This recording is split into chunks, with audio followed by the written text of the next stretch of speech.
Hey, you guys, welcome back to Brownie's Judgment. I'm your host, Zuli, and today I'm going to talk about what it means and what it feels like when you're in a transitional period in your life and it feels like you're not going anywhere, even if you are progressing towards your goals. And I just wanted to mention and just say that no matter what age you are, this is kind of like a piggyback on, what to do when you feel lost kind of episode. But I think I just want to talk more about like the mental, the emotional, like the physical processes that can occur whenever going through this phase because it's a very confusing phase. It's a very difficult phase because of the fact that maybe there's not seen progress even after like months of um progressing. So I'm going to give kind of like three different examples based off of what I'm kind of discussing. So I think the first one I'm going to kind of go through is physical.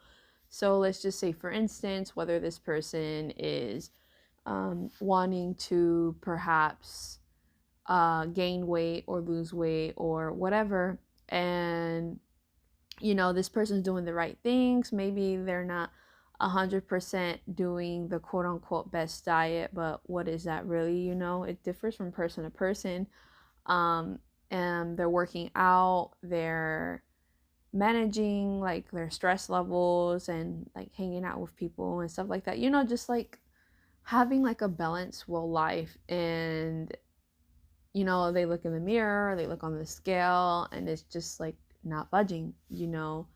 And a transitional phase like this, I would think, when, trying to change one's body and stuff like that, I would say it takes anywhere between like 3 to 6 months to truly feel like, okay, like this is my body.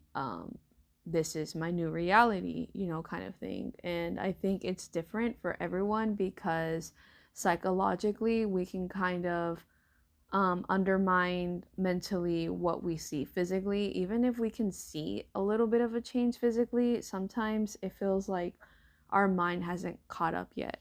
And I just wanted to talk about this physical transition phase because the reality is that whenever we exercise, it's very sort of painful in the sense of being sore all the time, especially like when you're first starting off and everything, and it feels like nothing is truly changing. And I know like that can be really difficult, you know what I mean? Like um I know like in the very very beginning, maybe like the first to let's say like 1 to 3 weeks, the adrenaline's pumping, like we're being really excited about, oh my goodness, like I'm doing this, like I can't believe it, sort of thing. But and then like that next month and a half, maybe even 2 months, is kind of more difficult because that's literally the transition phase right before you get to see like those final physical results that result from the hard work that someone is putting in. And being in that transitional phase can be very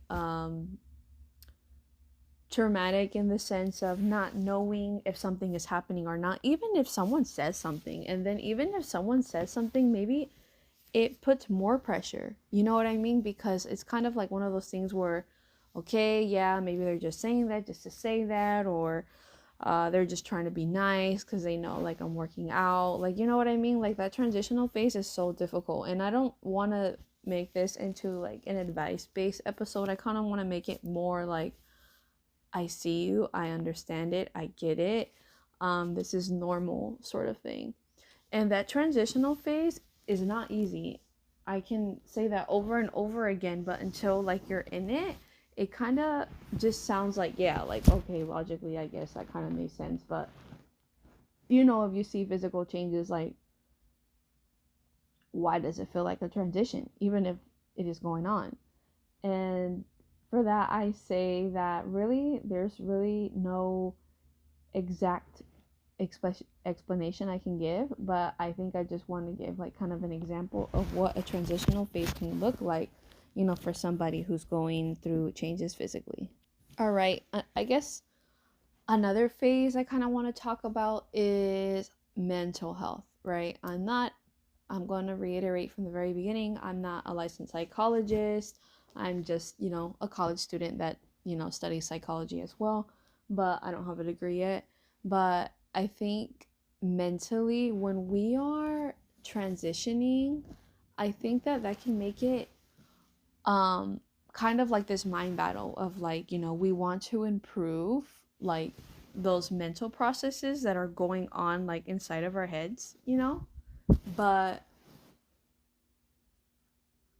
why does it seem that maybe there's just no progress there, in the sense of like, the thoughts are still there, or the comparison to other people still there, or just like anything like that, you know what I mean? Like, it just feels like constantly there's something just trying to get in the way, kind of like a blockage, in the sense of, oh, there's really no progress here. And that's also a transitional period too. But the thing is, without these transitional periods, we won't get anywhere near where we want to be. And that's the reality of it. And the weird thing about mental health is it's not as visible as physical health, right? So like physical health, like someone can support you, someone can see it, but like your mental health, other than like a therapist, like there's really truly no one other than like maybe like someone close to you that like helps walk you through it.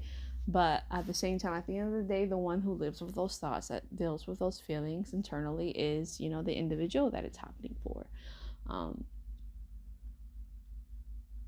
I think it's important to really think about and really evaluate, okay, like, I get these are my thoughts and these are my feelings, but sometimes we forget that those exact emotions sometimes can stem from certain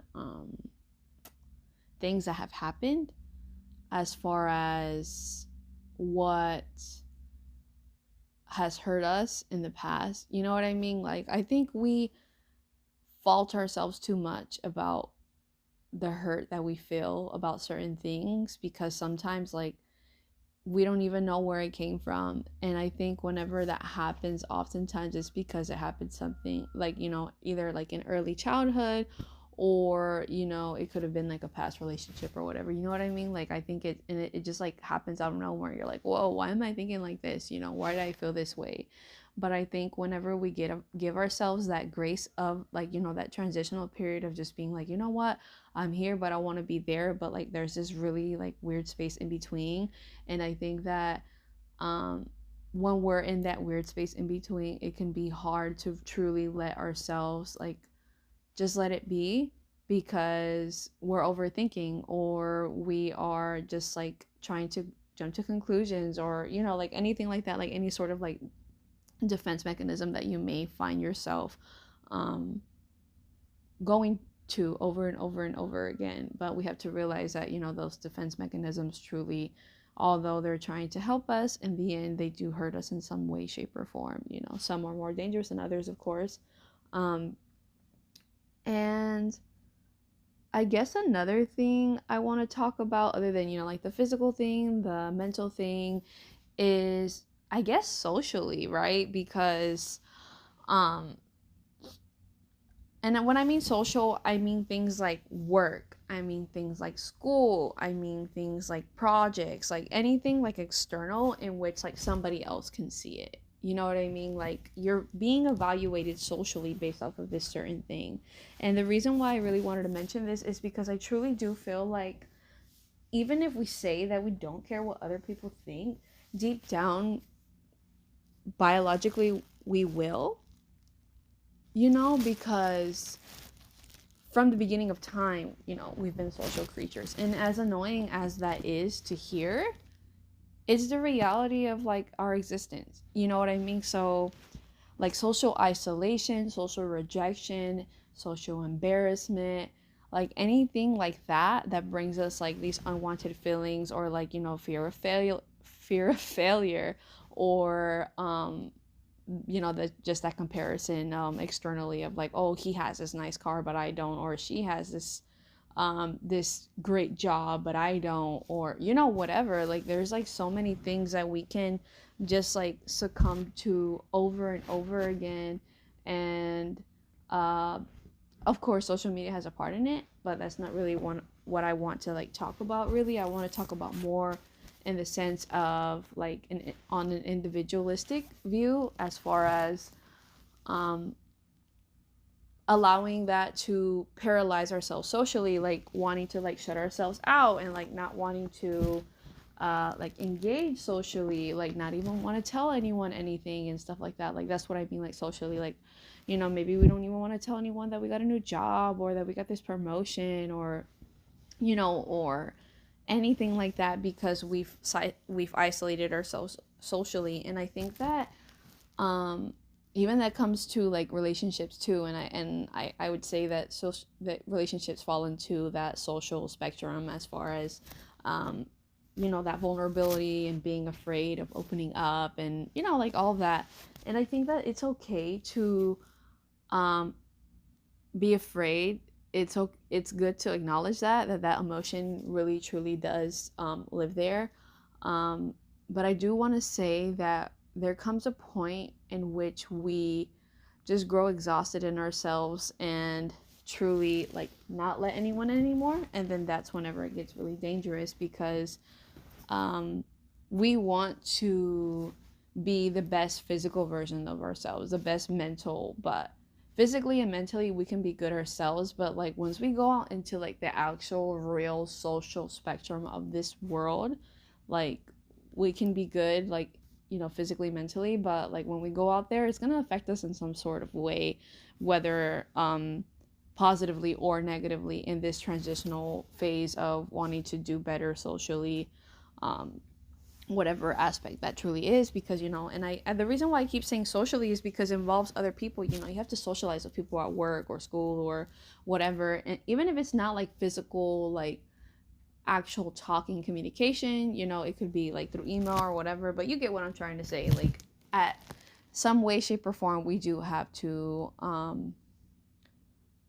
progress socially, you know, in the sense of whatever that means for you. You know what I mean? Like there's people who are more severe than others, and there's more people who is just, it's more minor, you know what I mean? Like I truly don't know like your situation, but at the end of the day, I will say that it's totally worth it to go through this transitional phase, whether, you know, it's physically, mentally, socially, whatever aspect that is for you, truly. Like I think that it's okay to be afraid and worried that maybe what we're doing isn't progressing, maybe what we're doing isn't showing results, maybe not to others, and most importantly, you know, to ourselves. But I think that we owe ourselves this transitional, messy, scary, nerve-wracking period, because it's going to be what determines if we get to where we want to be.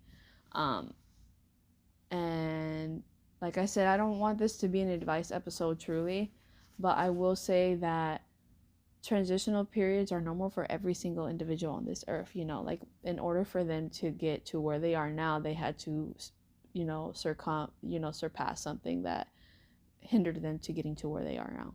You know what I mean? Like whether that transitional period, like I said, could be negative or positive. But either way, that's the end of our episode today. Thank you so much for tuning in on Brownie's Judgment. I appreciate your time here. As always, God bless and have a great weekend. Goodbye.